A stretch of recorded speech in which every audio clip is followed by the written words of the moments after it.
What is going on, everybody? Edged Mindset here. Got another video for you. This one's different. So traditionally, I have kept my personal life and my YouTube life pretty separate. I don't really talk about personal things on here. Not for any reason other than I just don't think people are that interested, right? I figure people subscribe to a knife channel to talk knife stuff.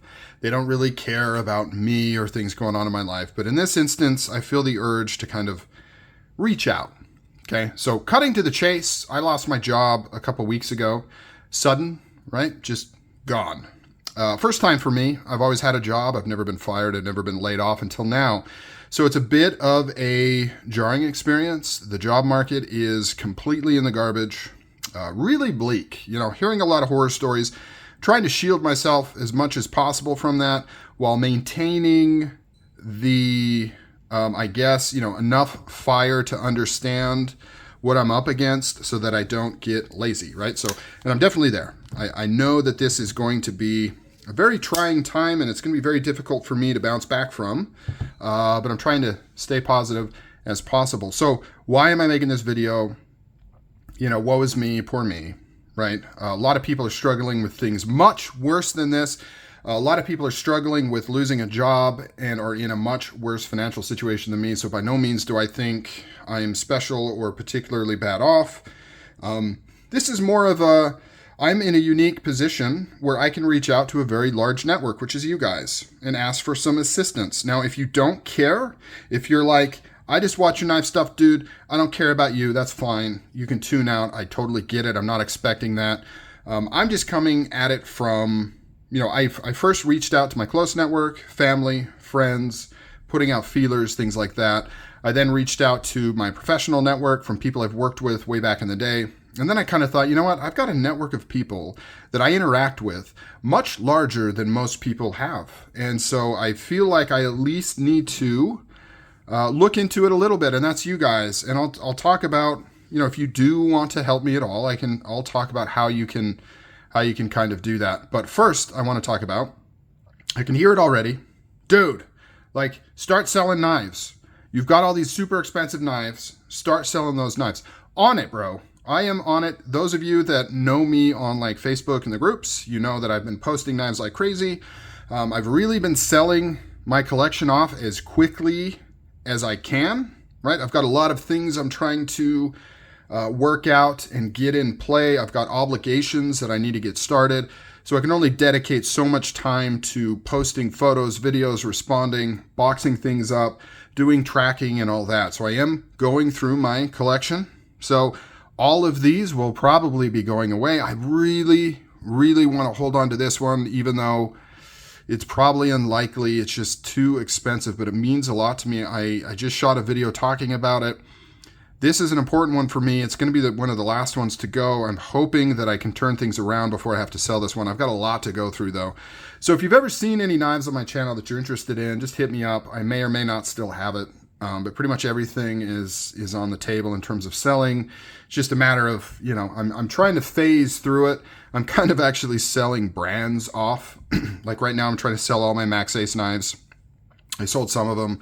I sold all my Medfords. I'm kind of going through the brands and kind of just gutting the whole thing, mainly because it's hard to decide.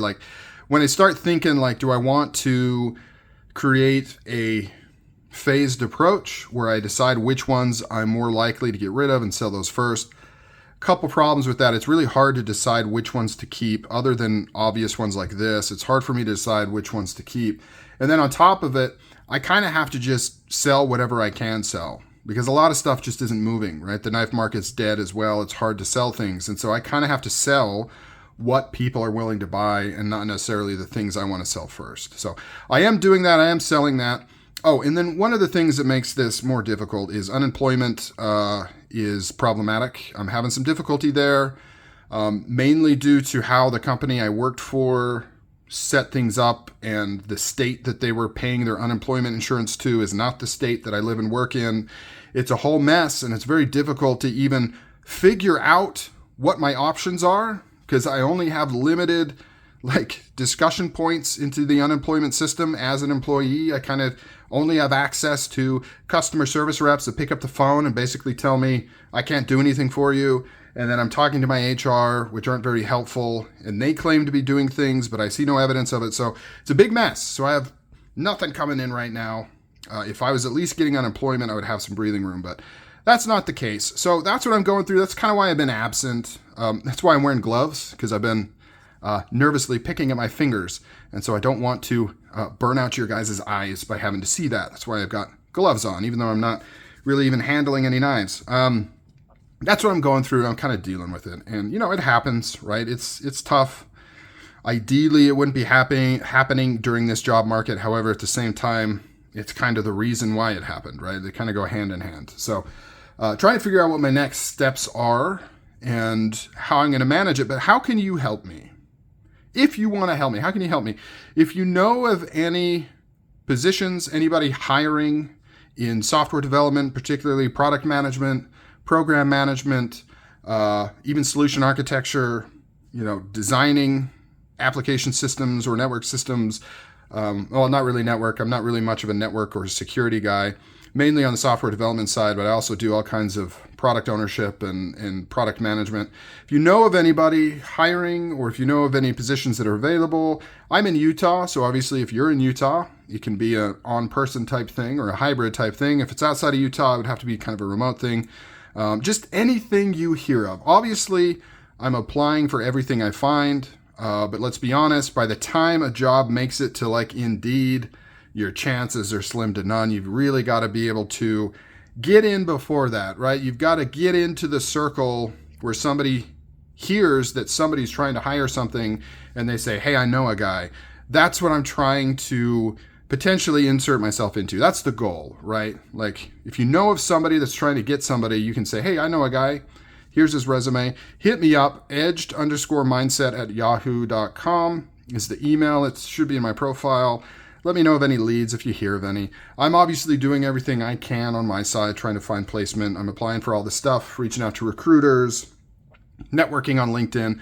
Problem is, so are like 500,000 other people at the same time.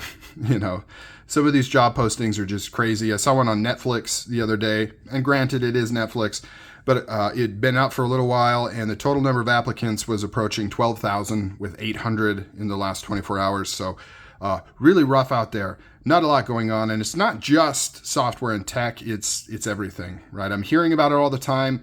I went to sell a knife the other day. The guy paid me half and said he would pay me the half the other day. Hit me up the next morning saying his company just announced layoffs, so he can't afford that other $100. Can I refund him? Can I sell him a different knife? And he works in manufacturing, so it's rough all over. The other thing you can do to help me out is just run my shiz up. Send my videos around, send my channel around, play my playlists, you know, just any sort of traffic that you can drive towards my channel is always super, super helpful. It doesn't make a lot of money, a couple $100 a month, but it's something, you know, it's potentially a grocery trip for, you know, once a week for my family. So anything is helpful in terms of my channel, getting traffic and views and things like that. Other than that, my plan is to keep making videos. I did need a couple weeks to kind of get things in order and kind of wrap my head around things. It was a whirlwind of emotions and stuff the first couple of weeks, but I think I'm getting settled a little bit more, and I should be able to continue to produce content, hopefully. So that's the plan. That's why I'm making this, and that's why I made a couple other videos. So, yep, thank you for all your support, even if you don't do any of these things, which is completely fine. Thanks for watching this video, and any videos you have watched. I wish nothing but the best for you and your family and your life and everything else. So, all right, guys, take it easy. I'm out. Talk to you later.